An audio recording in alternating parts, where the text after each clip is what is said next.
ও ভাবি, কি হয়েছে? সকালবেলা ভাই আপনারে বকাবকি করতেছিল কেন? সকালবেলা আপনার ভাই বলে শীতে বরফ হয়ে গেছি, কিছু একটা করো। বলেন কি, তাই নাকি? তারপর কি ভাইয়ের শরীর গরম করে দিছে? গরম তো করতেই হবে, আপনার ভাইয়ের শরীর বরফ হয়ে গেছে, তাই গরম পানি গায়ে ডাইলা দিচ্ছে।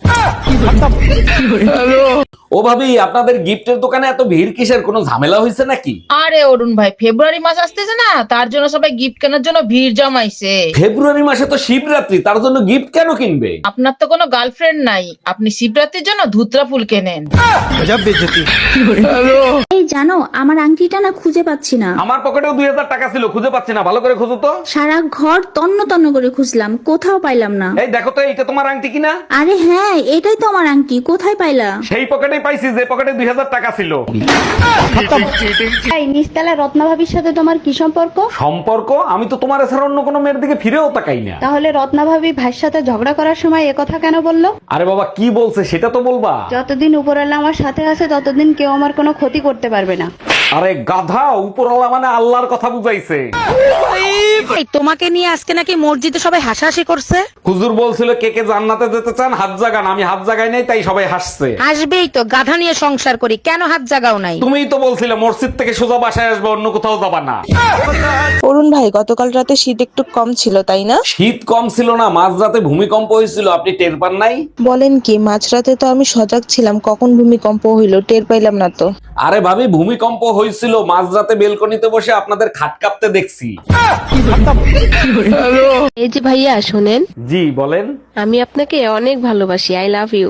আই লাভ ইউ টু, কিন্তু একটা কথা আছে, আমি কিন্তু আপনাকে আইফোন দিতে পারবো না। আচ্ছা ঠিক আছে, কোনো ব্যাপার না, ব্রেকআপ। পিসাসের সাথে বিয়ে হইছে, পুরা শীতে একদিনও গোসল করলো না। জানুয়ারি থেকে ডিসেম্বর মাসই ভালো ছিল, কমসে কম নাক মুখ তো ধুইতে পারতাম। আর এখন কি তোমাকে ঠান্ডা পানিতে কামড়াইছে? কামড়াইলে তো ভালোই হইতো, এখন তো ঠান্ডায় হাত ধুইতেই ভয় লাগে। এই শোনো, আমি তোমাকে বিয়ে করতে চাই। দেখো, আমি তোমাকে কোনোভাবেই বিয়ে করতে পারবো না। কিন্তু কেন, কি সমস্যা আমাকে বলো। সমস্যা তেমন কিছু না, আমি 2 বাচ্চার মা। ও আচ্ছা। হ্যালো ছোট গিন্নি, কি অবস্থা? দুলা ভাই, শুনছি আপনি নাকি শীত একদম সহ্য করতে পারেন না, সব সময় কম্বলের ভেতরে থাকেন। একদম ঠিক শুনেছো ছোট গিন্নি, তবে তোমাকে দেখলে শীত একটু কম লাগে। শীতের ছুটিতে আপার সাথে আপনিও তো আসতে পারেন শরীর গরম করতে। ছোট গিন্নি, ফোন লাউডে দেয়া, তোমার আপা সব শুনতিছে। এই কই তুমি, শিগগিরই গাড়ি বের করো, এখনই বাপের বাড়ি যেতে হবে। এই অসময় বাপের বাড়ি যাবা? কি হয়েছে? কারো কিছু হইছে ঠইছে নাকি? সকাল থেকে মায়ের বুকে চিনচিন করে ব্যথা করতেছে, ডাক্তারের কাছে নিতে হবে। আরে এর জন্য এত ভয় পাওয়ার কিছু নাই, ও তো শুধু জোমরাজ মিস কল দিছে। আরে ভাবি, কি হয়েছে? কার সাথে ফোনে রাগারাগি করতেছেন? অরুণ ভাই আম্মার সাথে বিয়ের সময় একটা খাট দিছে, খাটটা লম্বায় ছোট। আপনার বিয়ে হয়েছে 6 মাস হয়েছে, আজকে মনে পড়লো যে খাট লম্বায় ছোট। কি যে বলবো অরুণ ভাই, আপনার ভাই তো এই 6 মাস আমারে পা সোজা করার সুযোগই দেয় নাই।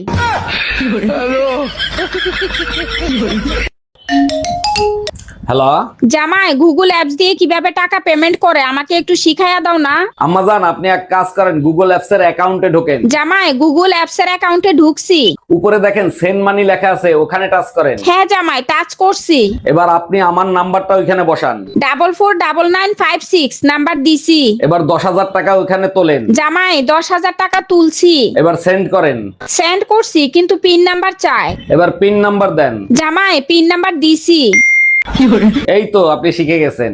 সত্যি তোমার মতো জামাই পেয়ে আমি ধন্য। হ্যালো, অ্যামাজন কুরিয়ার সার্ভিস থেকে বলছি। আমি প্রেগন্যান্ট থাকা অবস্থায় একটা ড্রেস অর্ডার করছিলাম, ওইটা ক্যান্সেল করে দেন। জি ম্যাডাম, ক্যান্সেল করে দেবো, কিন্তু কেন ক্যান্সেল করব জানতে পারি? আপনাদের ডেলিভারি আস্তে আস্তে এত লেট হয়ে গেছে যে আমার ডেলিভারি হয়ে গেছে। ডাক্তার, ভিতরে আসবো?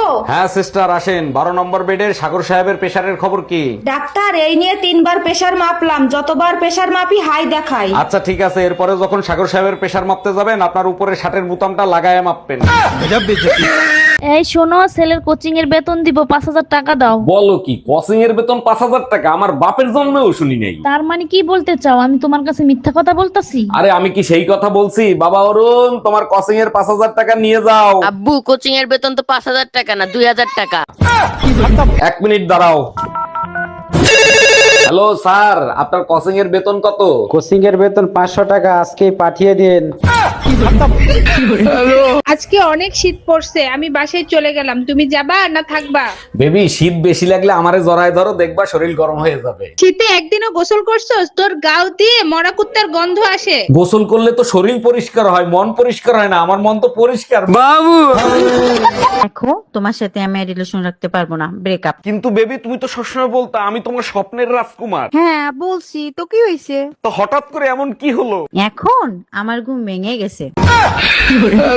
টুম্পা, আজকে শীত অনেক বেশি, তাই না? হ্যাঁ অনেক বেশি, একদম সহ্য করা যাচ্ছে না। তাহলে চলো শরীর গরম করার ব্যবস্থা করি। মনে হয় না শরীর গরম হবে, ওয়েদার খারাপ। টেনশন নেওয়ার কিছু নাই, ছাতি আমি আগের থেকেই আইনে রাখছি।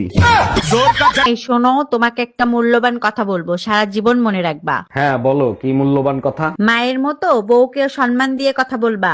মা তো রাতের বেলা চাঁদ দেখায়, আর বউ যাকে সম্মান করবো সে তো দিনের বেলা তারা দেখায়। আজকে রাতে তোমাকে সূর্য দেখাবো।